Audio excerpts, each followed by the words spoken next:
Welcome to A Healthy Curiosity, the podcast that explores what it takes to be well in a busy world.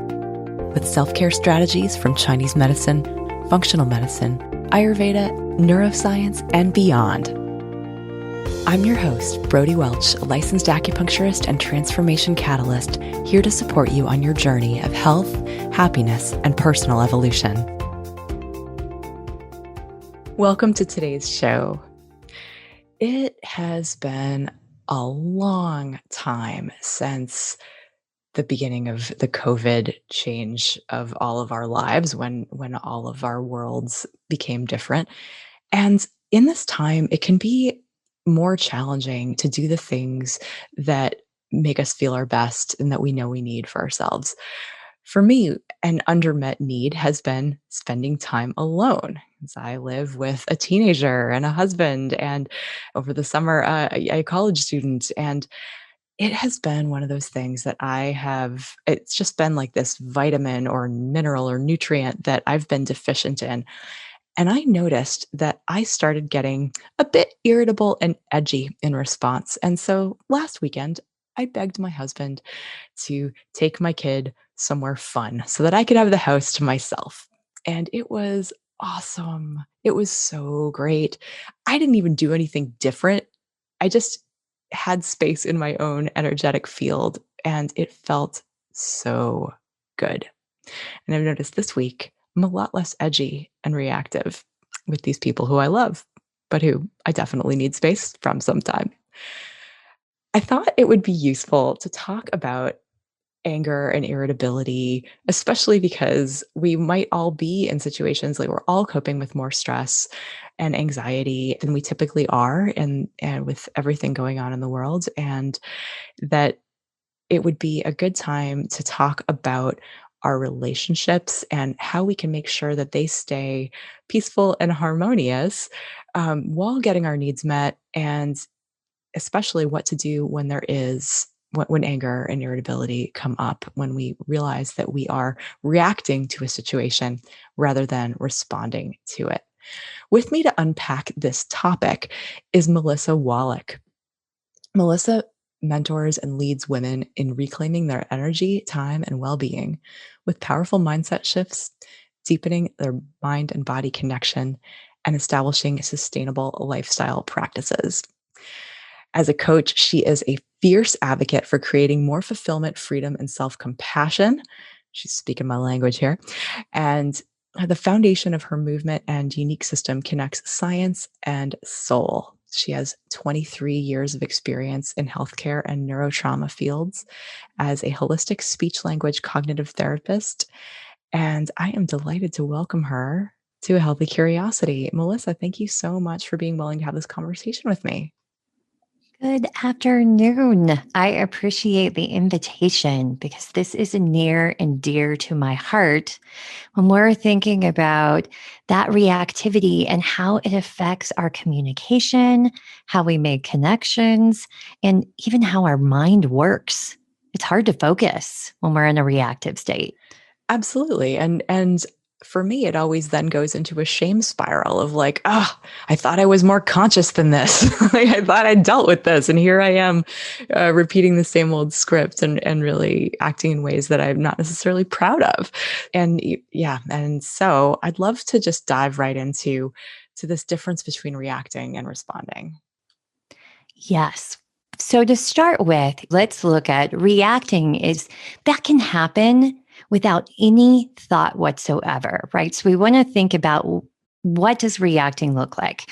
When we touch a hot stove and we quickly take our hand away, our body is reacting, our nervous system is reacting and trying to keep us safe as possible, as quickly as possible before our brain and our mind create thoughts and stories about what occurred.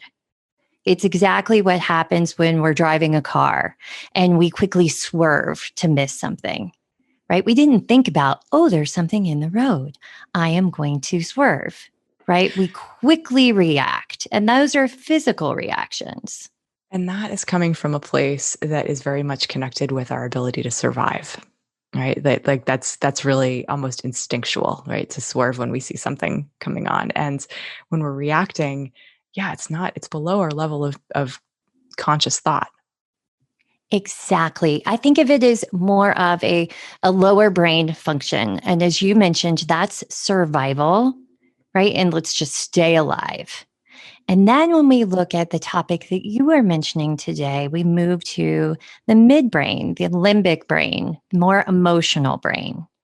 And that's when we have these emotional reactions that really we want to talk about, because this is where we can start to feel regret and embarrassment and shame and more judgment, just as you mentioned that shame spiral earlier.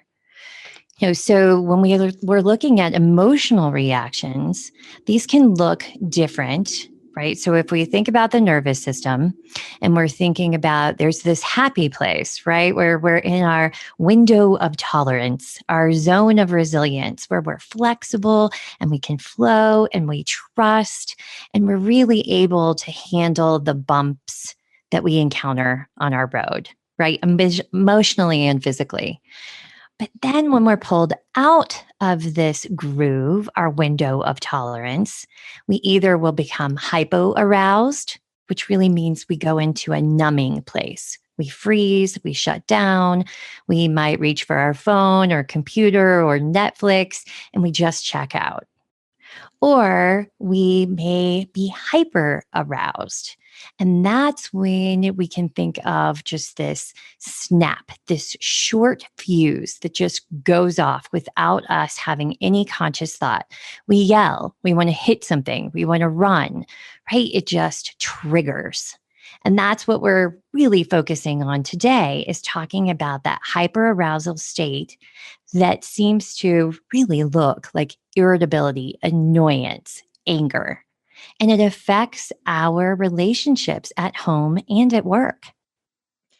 Absolutely. Yes. And so honing in on this state, I think it might be useful to think about what first of all allows us to stay resilient and flexible and in that window of tolerance that you were mentioning. So that's when we do have some alignment here, right? When we can, I know you're a big supporter of breath and us staying grounded and creating a more balanced aligned nervous system. So what that looks like is if we're taking care of ourselves, right? And I even talk about a brain budget. And so that's when we're creating alignment with deposits and withdrawals. And so, as we're dealing with stress, we keep checking in on what our system, our body, our heart, our soul, what it needs, right? Do we need that time alone? Do we need to ask our husbands to take a child away from the home or children to have the time alone to recalibrate? Because we're getting to a place of depletion and the stress is taking a consistent toll. And a lot of times we don't realize that stress and overwhelm and even all of the uncertainty that's happening right now in our world, it's almost as if there's a program running in the background and it's using energy and brain dollars and it's slowly draining us. I've been thinking about it as like a toxin in our environment that's taxing our organs, having to constantly deal with it. And so, yeah, it is. It's taxing to us and it is depleting. And I hear from clients all the time, and I bet you do too, that they'll say, "Oh, why do I not have this emotion? Or why am I so irritable?" Right. But it's because we aren't necessarily supporting all of our systems physically and emotionally and anyone you want to look at. We can get into the cognitively, but breaking it down. But what we're looking at is, are we getting enough sleep? Are we getting the nourishment? Are we taking the time to check in on ourselves and decide and choose what our body needs? But we can end up getting into these habitual responses, and even anger can be a habitual response. And so supporting our nervous system means taking the time to get grounded and be calm and really check in on what our bodily systems need. So that supports us in staying in that window of tolerance, or that zone of flexibility, flow, and resilience, as I call it. We want to not overcommit, not overschedule. We want to really be more intentional on how we're making our choices and support ourselves, and what will really cause these more deposits and fulfillment in our brain energy bank. Because when we are highly stressed, it moves us into a lower brain state. And that is where we become more reactive. You said a lot there, and I'd love to unpack it. First of all, because it sounds like what you're saying is that the habits that help us feel healthy and happy are also the same habits that allow us to stay flexible. Correct. Yeah, Exactly. and that shouldn't be a huge surprise, right? That when we are giving ourselves the resources that we need, basically like starting, I mean, and I think those needs are both biological as well as emotional, that we're going to be, it makes sense that we're going to be more resilient. So things like not getting enough sleep, low blood sugar, like we've all encountered the hangry phenomenon, these things that can make us, that can make it more difficult to really respond in a conscious way and show up as the kind, compassionate people that we know ourselves to be. And so I'm curious to pick at like the statement that anger can be a habitual reaction. I'd love for you to say more about what that looks like. And if we notice that, like, oh yeah, I always, or this is a tendency of mine to react to this particular situation with anger, what we might be able to do to break that habit. Well, first, I think it's great to understand where our brain and mind are. And that really then leads to habitual responses or reactions. So, if we look at a brain that is stressed, or a brain that is dealing with a lot of uncertainty, that brain is going to be more likely to be protective and defending, right? Because we're back to that survival, Survival. safety Hmm. place, right? Yeah. And so I think of it as a spectrum. So if we think on one side, defending and protecting, and then we look at the other side of this spectrum, and that's where connecting, curiosity, and engaging lives, right? There's a lot in the middle. But if we start paying attention, when we feel emotion and when we feel a reaction, then we can start seeing where we are. And I oftentimes give my clients a graph or a chart where they can pinpoint where they are emotionally on this spectrum. So they don't even have to use words, right? They could just point. Boom. I'm a Because, three, or like right? whatever it is. They can just place themselves on the chart. I am all the way over here on this Uh-huh. defensive, protective brain, and I cannot hear a word that you're saying to me right now. Everyone's wrong.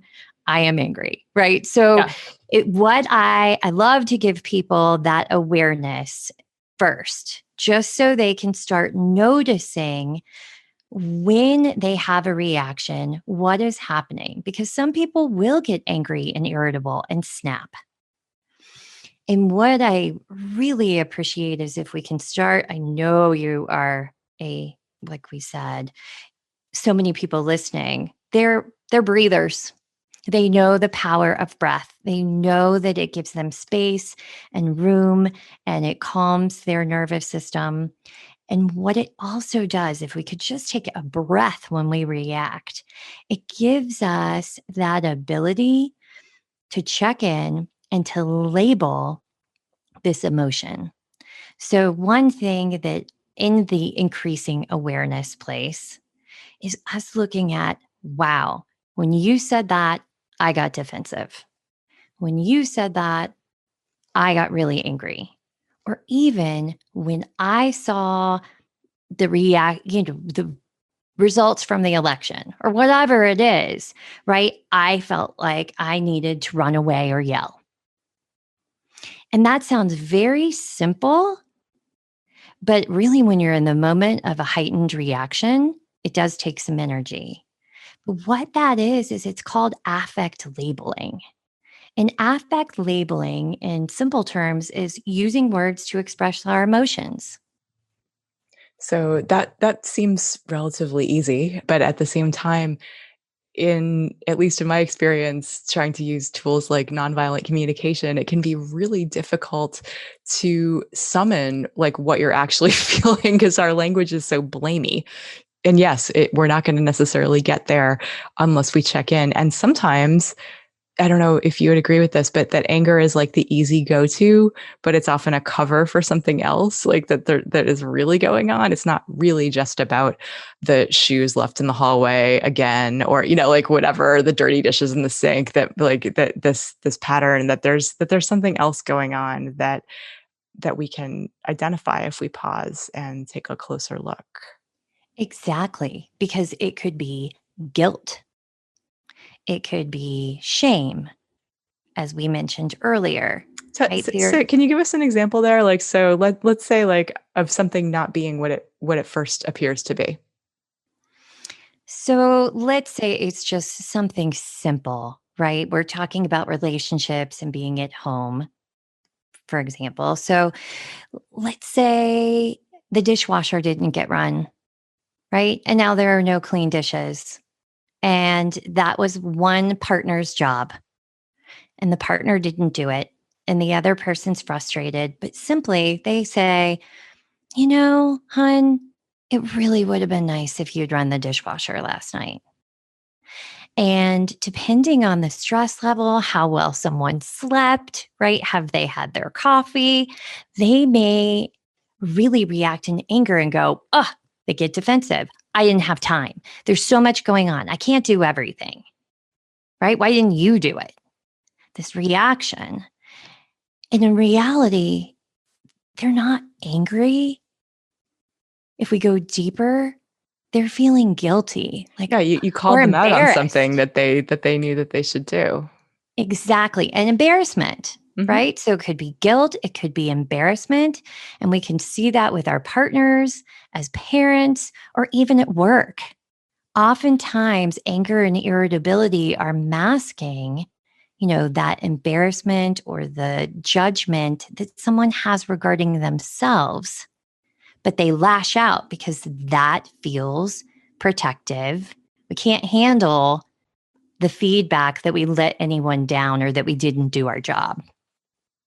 Yeah, especially if that's something that we take pride in ordinarily, isn't it? And many people do, right? If we're thinking about overachievers or perfectionists or people who really they want to do things well, right? And most of us do. And right now, especially with so much uncertainty and stress, we want to show up fully when we're with people.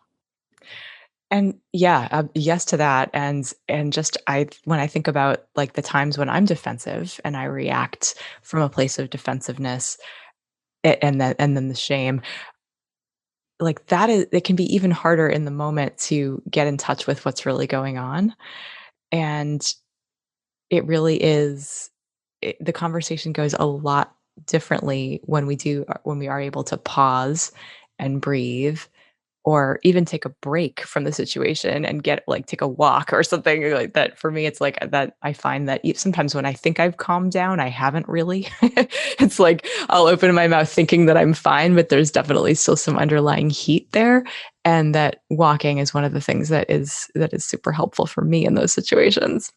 I totally agree. And I think getting physical space can be a quicker reaction, right? And I've seen this in action with people, and it's okay. And this is why it's good to know what our habitual reactions are. So that way, our family or team may understand, what? They're taking a break. Because when you are highly reactive, finding kind words It's not really in your pocket. It's not easily accessible. So if that means you get away, you go for a walk, you go to the bathroom, you get some, you go to the water cooler and get a drink, you just go outside and feel the sunshine or have a moment in nature to get yourself grounded again so that you can have the space to check in and ask yourself what's really going on emotionally here. But that's why it's so key, I think, to know what your go to is. So, for example, my daughter and I were at a mother daughter kind of a get to know each other therapy bonding time right before the pandemic happened. And one of the questions was, how do you know when the other person is angry? And you had to answer for the other person. So it was really interesting. But long story short, my daughter said, well, I know my mom is angry when she takes really loud, deep breaths. I know that she's trying to calm herself down so she doesn't start yelling. It's And I knew for her, right, that she starts yelling. Mhm. Mhm. Immediately, she starts crying and yelling when she is angry, and she gets very, and most people do, they get blaming, right? They blame and they finger point because once again, we're trying to avoid the pain that we're starting to experience, whether that is self judgment or self criticism or embarrassment or we're just scared. Is there the possibility?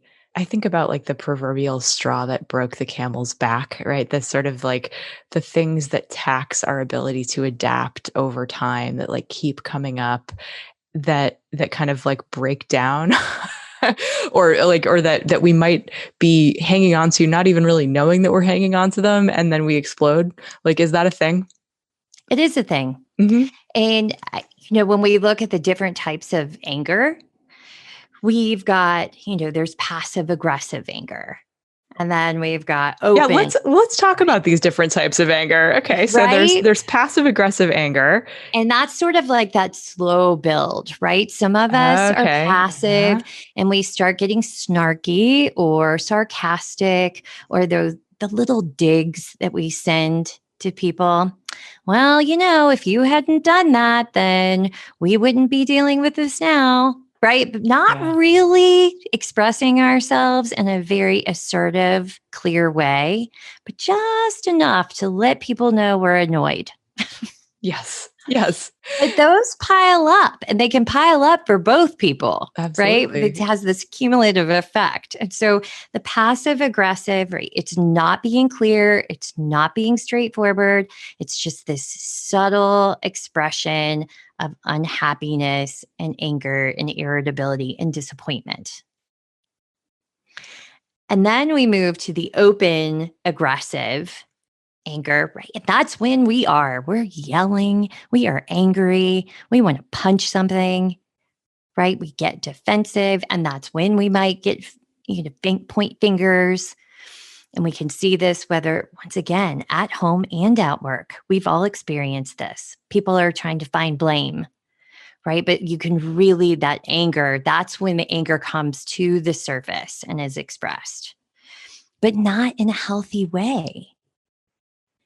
And then we're looking at the assertive anger. That really does take some awareness in what we're talking about and being able to go, I am angry right now. I need to get air. I need to get out of here. I'm really frustrated. I'm disappointed, right? Or even just this emotion is so strong, I need to move. But that's clearer communication. And once again, some people believe in I statements and it depends on the situation, but we're not using you, like you have made me angry. You have done something wrong. We're looking at, hey, right now, I don't feel like I can listen to this. I need quiet. I need to stop. I need to get out of here. right? And having that assertive anger is so important as far as like, let's just be clear with everyone. That's going to help our communication and how we can connect with the people that we care about. So, assertive anger, a healthy expression of anger, it sounds like it's characterized by that affect labeling, like that telling, naming what you're experiencing, and hopefully identifying what you need to do to take care of yourself, and by communicating what's going on for you in a non-blamey way to the people around you. I think that's well summarized, essentially, right? So that way, we all know when another person is angry.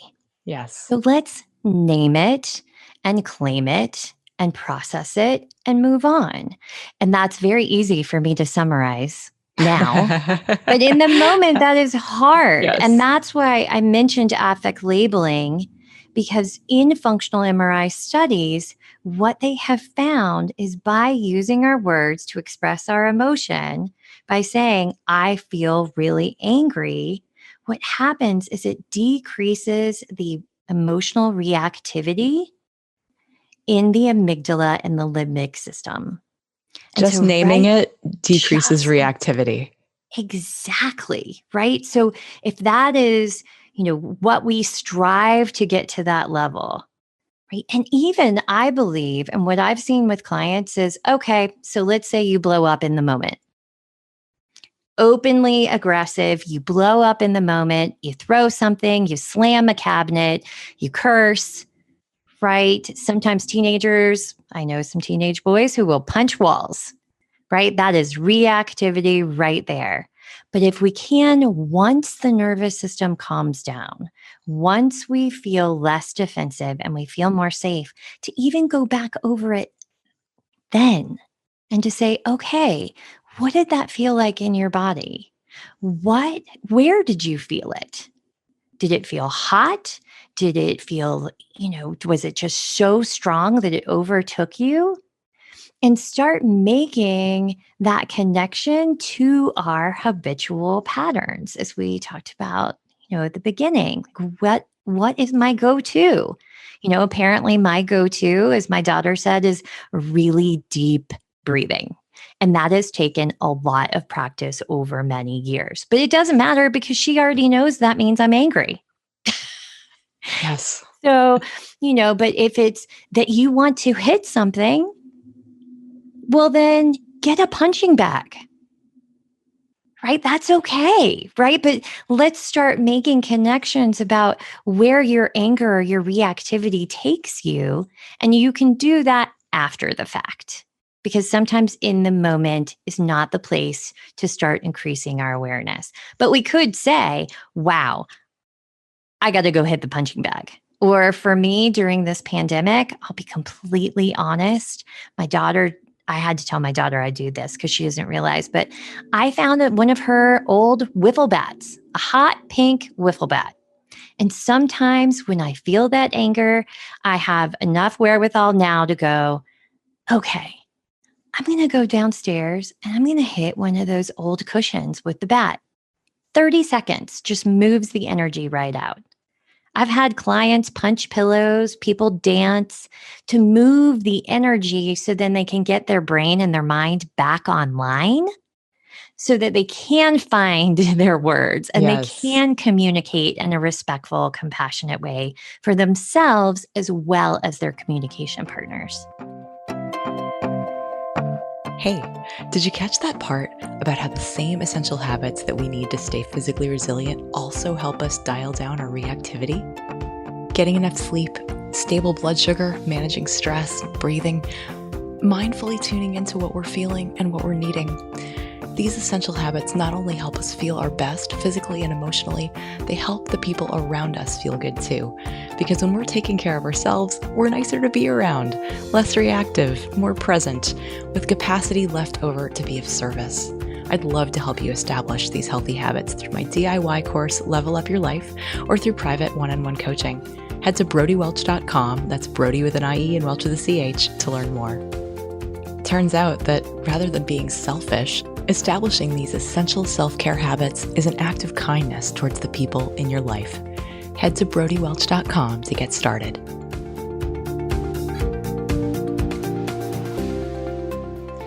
I appreciate that you talk about anger, like moving the energy out. In Chinese medicine, we think of emotions as simply flows of energy that have particular directionality. So the emotion of anger connects with the liver system, the wood element, and like a tree growing, anger moves upward and outward. And a healthy expression of anger is that assertiveness that a tree has when it's breaking up the earth as it's growing up, on its way towards the sky. It's like it's assertive, it's not letting anything hold it back. It's flexible on its way up. It's not going to be brittle and rigid, but it's not like so weak that it can't break through the ground, right? That little shoot that's coming up from the seed is strong enough to get through an obstacle and to like stand up for itself and what it wants. And so it's not this passive thing, nor is it an explosive volcano. It is simply it is this upward and outward expression, and that's the function of anger in Chinese medicine, is to help us get big. It's to help us have that kind of standing up in to either defend ourselves or someone else, to assert a boundary, that there's power there. And so follow, and which is why a lot of times when people get angry, there's a connection with the upper body, that hyper arousal that you were talking about of the nervous system is the fight response of fight, flight, freeze, fawn. And that idea of that, so like the tight neck and shoulders, or the connection to getting like red in the face, or blood pressure elevating, or going quote unquote blind with rage, like even having a visual disturbance, has to do with the liver in Chinese medicine.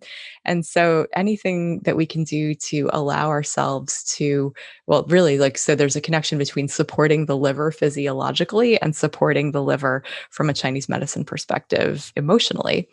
So in terms of emotions, first and foremost, being a flow of energy that we need to move out of the body. Like, they cause problems not when we have them, but when we either don't express them, or when we tell ourselves a story that keeps them around for a lot longer than they need to be otherwise.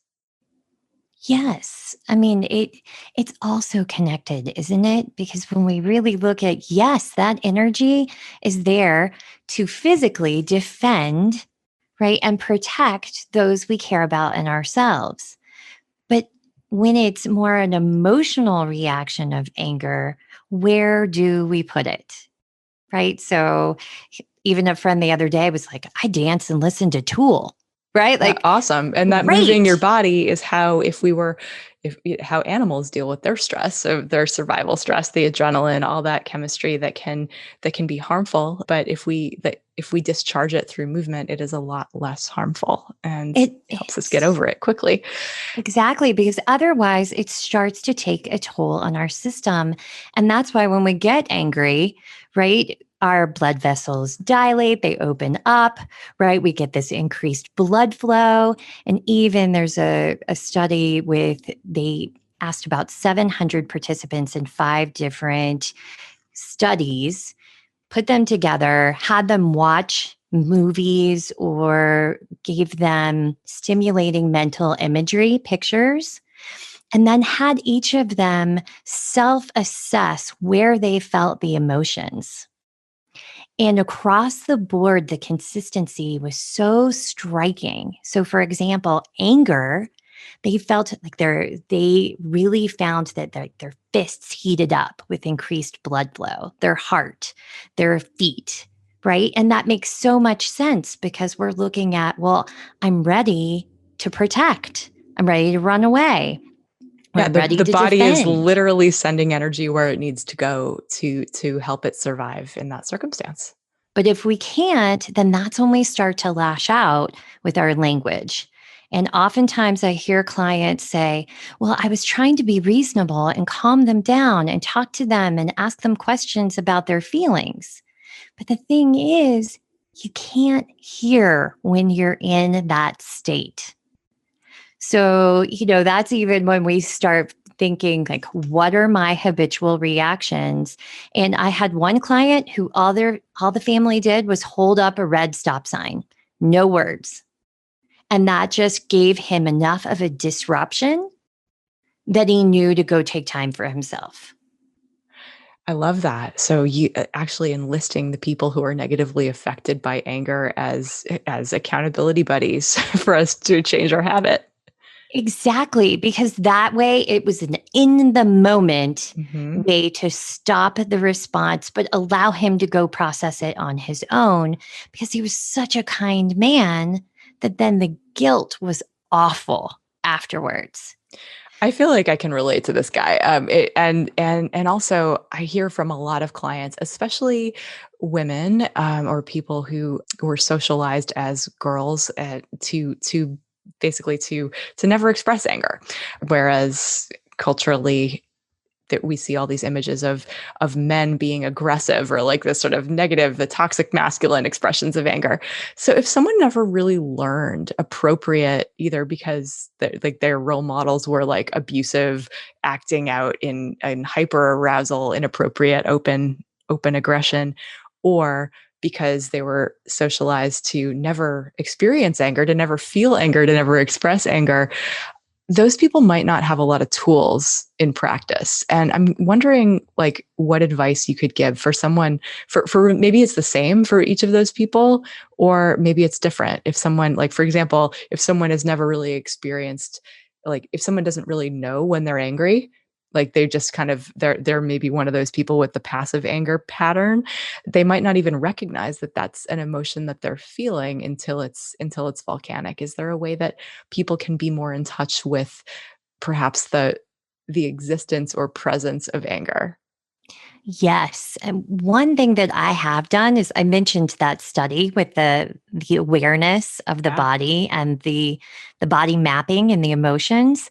So for clients, I've actually given them the pictures so they can see what areas are affected so that they go, "Oh, look at that. Huh, I've experienced a lot of energy in that area." And that's anger. Really? Am I angry? Right? To check in on that and give them a visual. So what does anger feel like in the body? Because I'll admit that I am definitely at a point in my life, I was certainly a bit more Pollyanna-ish. And if people don't know what that means that I was looking at the positive as much as I can, but it also means I would emotionally bypass negative emotions. And Meaning that you wouldn't register what, them, or like what, how are you using that term? right, I would not really give them acknowledgement. I would move over to oh, but look, this was good, or I'm grateful for this, or they were nice here. Okay, so Right? really just not even letting yourself register it because you're focused on Right. other things. You're like, it's not that bad, or shining it on, and it's like it's Exactly. We just excusing it. gloss over, Okay. right? Like, okay, we'll be fine. This is not a Mhm. big deal. Mhm. But what that does is, I started to realize I am actually starting to feel a literal fire in my belly. This clenching and noticing the body sensations and going, Melissa, you're angry. Haha. And so when were you like what would cue you to actually notice your body? Like did it just happen naturally, or I'm just thinking like in terms of if someone's like, "Oh yeah, that's totally me. I don't let myself feel angry." That how you can use that to help people get in touch, like what if there's no moment to get in touch with, or like what would remind you, or like how did it arise for you? Oh yeah, I'm feeling this fire in my belly.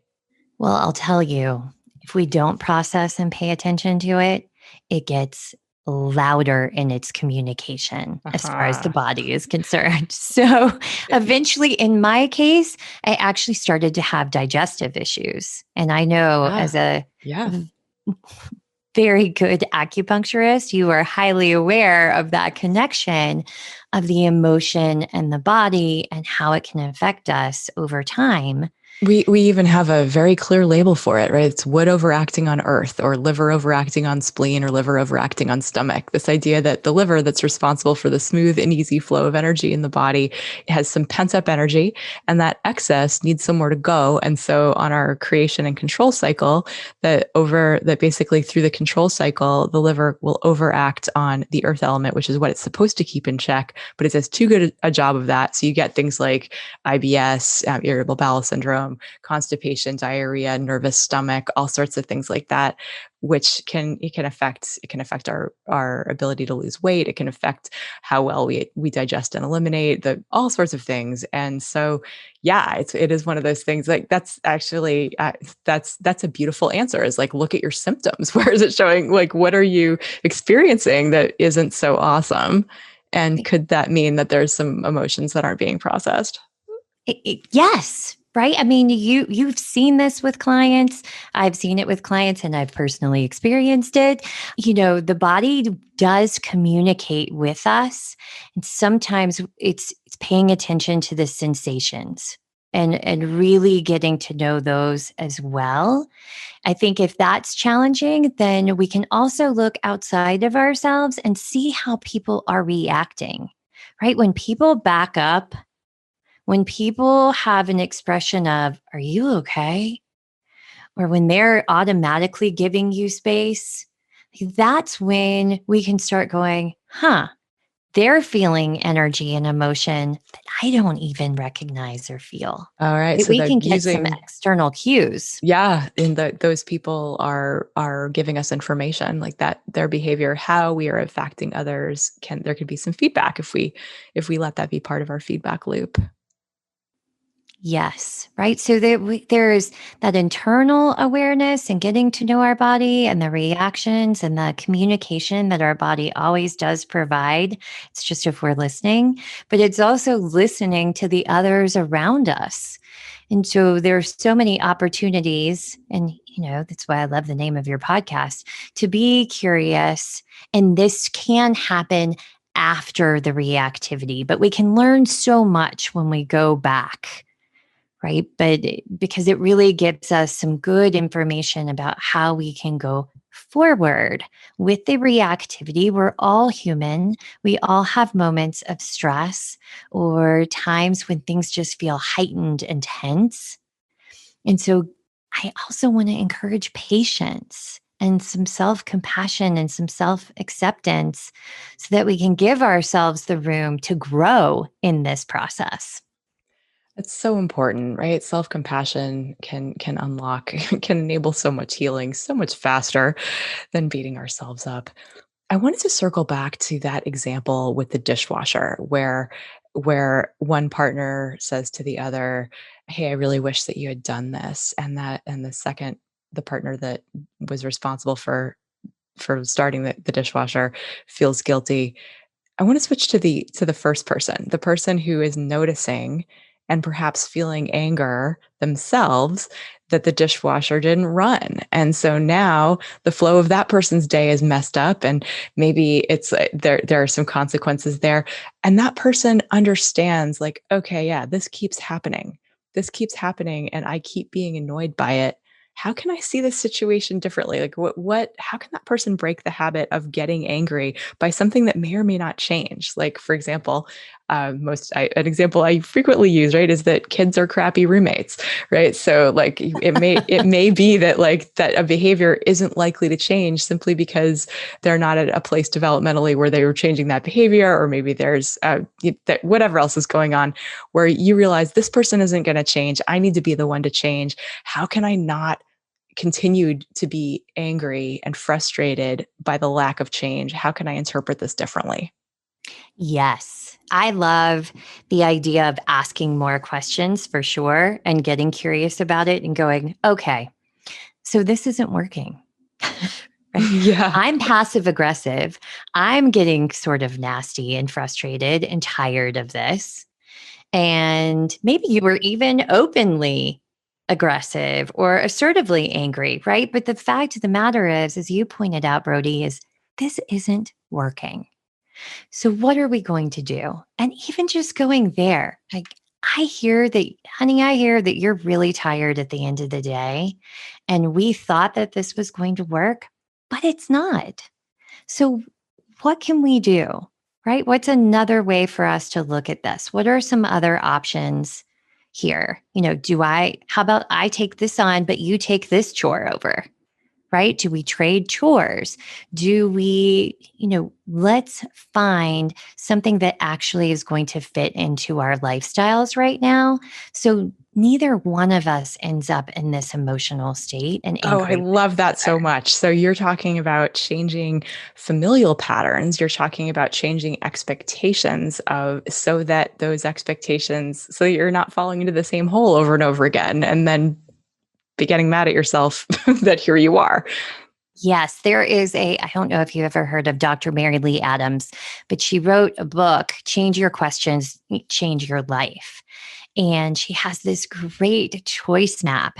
And essentially, there are two paths there's the learner path and the judger path.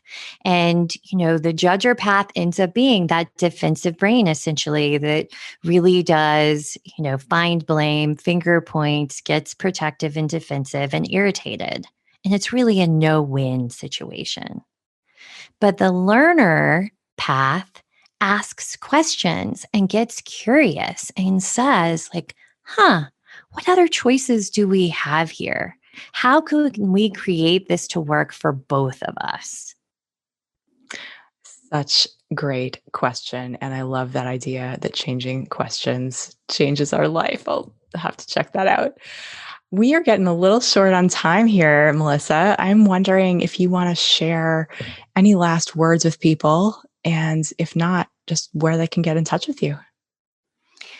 Once again, I think there's just so much power in being patient and giving ourselves the room and setting up an intention. And when I say room and space, intention to listen to our body, to listen to the people we love, and to check in, right? Check in all throughout the day. It takes 3 breaths, but just then we get to know where we are emotionally. And I think it's so easy for us to forget to check in, not only on that emotional level, but physical level too, right? What do we need? How can I make this situation better for myself? I think that's really powerful. So that really can affect us and move us more into that flow, resilient state and out of the, fight, flight, freeze, or even as you said, the fawn response. Great. So yet another guest talking about the virtues of breathing and checking in with oneself as a habit. With my clients, I like to call this the Wu Wei spot check, right? The right action in the moment. What do I need right now? What is going on right now? Because we can't respond from any moment other than the present. Melissa Wolak, thank you so much for being such a great guest and giving us wonderful practical ways of dealing with anger so that we can stay the loving, compassionate people that we are at home with the people we love. It was my pleasure. I hope this helps people. And it's a great reminder, even for me, this conversation. So thank you again for inviting me to be here today. Thanks for listening today. To check out the show notes, get on my email list, or drop me a line, head to brodywelch.com. That's Brody with an IE and Welch with a CH. I'd love to hear from you. If you learned something new or feel inspired to try something different in your life, I'd love for you to pay it forward by sharing this episode with a friend who you think could also benefit and give them a reason to listen. You'll be helping to create a world where we encourage each other to embody self-respect. Till next time, be good to yourself.